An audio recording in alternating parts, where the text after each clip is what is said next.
Conversion ಆಗೋದು ಬೇಡ ಅಂತ ಹೇಳಿದ್ರು ಕೂಡ ಕೆಲವರು ವ್ಯವಸ್ಥೆಯ ಪರಿಣಾಮವಾಗಿ ಕನ್ವರ್ಷನ್ ಆಗಿಬಿಡ್ತಾರೆ.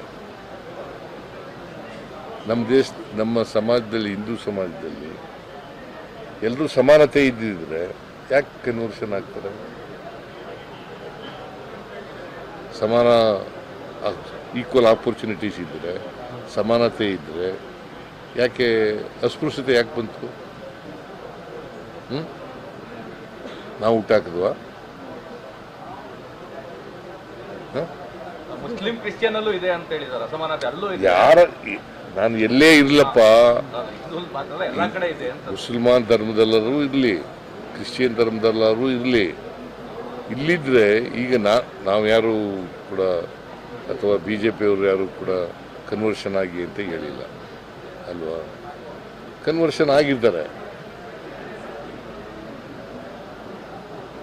ಇಟ್ ಈಸ್ ದೇರ್ ರೈಟ್ ಅಲ್ವಾ? ಕನ್ವರ್ಷನ್ ಆಗೋದು ಅವರು ರೈಟ್.